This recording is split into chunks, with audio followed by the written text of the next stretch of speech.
Right, let's get this show on the road.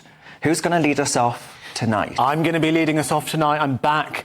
And guess who else was back last night? Nigel Farage, the newly minted leader of the Reform Party, was the clear winner of the BBC's election debate last night, according to the BBC's own polling done by the think tank called More in Common. Apparently, according to the polling, 24% of BBC viewers watching the debate last night thought that Nigel Farage won the debate. He did get one particular stinger in when he called Keir Starmer something quite funny. We're just going to get that clip for you right now. It's hilarious. I think this has been one of the worst general election campaigns so far between the two main parties I've ever seen in my lifetime. It isn't just that their leaders are dull, very dull in the case of Labour. I mean, sort of Blair without the flair. I mean, the real leader of the Labour Party is here tonight on the stage. At least she's got some personality. Blair without the flair, indeed. What does this mean for the troubled Tory leader, Rishi Sunak? What does it mean for the Labour Party? Who knows? But there was one clear winner of last night's debate, and that was Nigel Farage. Benjamin Butterworth, Blair without the flair. Well, look, it's good to have you back on the show. I know that you were the future once. Now, meow. I watched this debate last night, and I have to say, I'm not sure if I didn't have to, whether I would have. I think it was very difficult for any of them to make a real impact when you have a seven-way. And I don't think having Wales and Scotland's leaders in there made much sense, because most of us can't do anything with that information. They should do ones for the devolved nations, I think. But look, Farage has this advantage that he can almost be a commentator on that stage. He can just point out the problem, and no one really expects him to offer a resolution, because that's not the position that he's in. I think actually Angela Rayner came across very well, and I suppose I would say that, but I thought she was much more put together, much more impactful than maybe I had expected. But the truth is, none of it mattered, because the only thing anyone's heard is that catastrophic D-Day comment behaviour by Rishi Sunak and the apology, the comment by Penny Mordaunt. And I think once she'd had to apologise to the Prime Minister, the rest of the debate was going to have little impact. If we think about the fact that Penny Mordaunt was in that debate, a Brexiteer, Ella, and she actually was not able to answer the question on migration, I think, particularly well. In fact, she started talking about the Conservatives cutting taxes before she got onto migration. Why do you think she was so flustered by that question? Well, they're obsessed with tax. I actually tweeted saying, please just stop talking about tax. It's not that it's not an important issue, but it's the place where politicians feel safe because it's not very interesting. They can't do very much with it. There's nothing revolutionary going to come out of a conversation about tax. But with the immigration issue, obviously Penny Mordaunt is aware, as many Conservatives are, that they've monumentally failed in all their poor attempts to get to grips with it. And unlike Farage, who is a kind of natural political animal, he made this quip at the end about, I don't need an auto-cue, which was funny but true, because I thought Angela Rayner looked terrified when she was giving her last speech, really wanting to stick to script, and it just didn't feel natural. Whereas, I don't agree with his politics, but he's somebody who has an ideology and he gets it, and I think that's why he's able to just quite authentically put his view forward. And I think that's the key. I don't think, Benjamin, that he did so well just because he can stand there and say whatever he wants.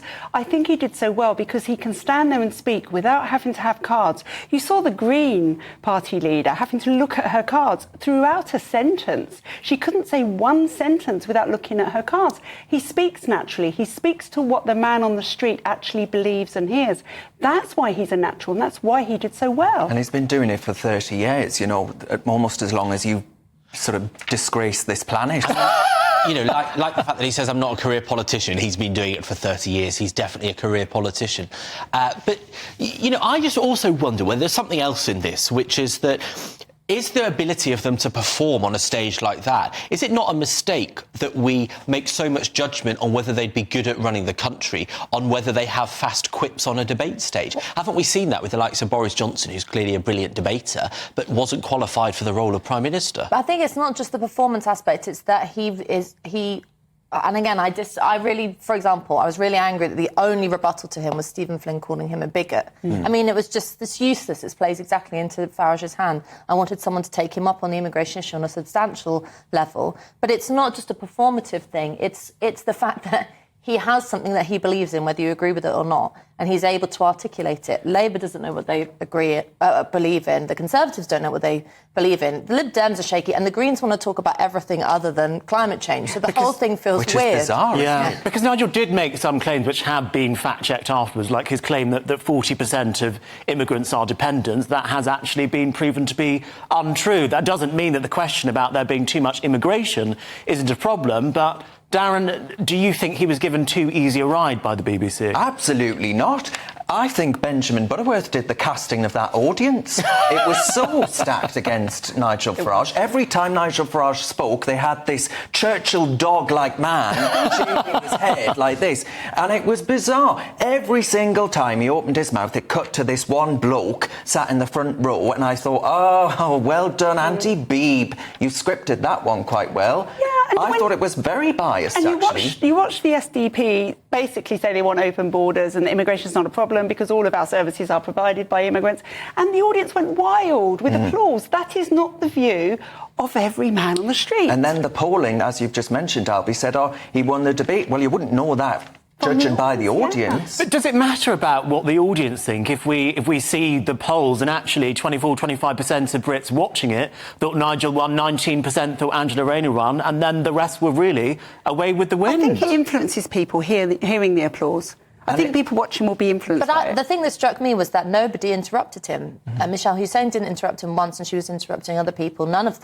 All the rest of the politicians were silent. He just got these long times to give his sort of manifesto, which is, I think, because nobody has an answer to it. I think it's because they wanted to sort of pretend that he wasn't there. I think Penny Mordaunt was basically told to just ignore him. Wow. I do. I'd like to just isolate him, let him rant on a bit, but don't actually argue in any substance. Benjamin, was there anything that Nigel said in the debate last night that you thought was a decent point? Benjamin said, get him out. I mean, not that I can recall, no. Turn back the boats. But, stop and search? You know, I just think these things are pretty pointless. I don't think it'll have much impact on the election. And, I think some of the politicians rather like the ego of it.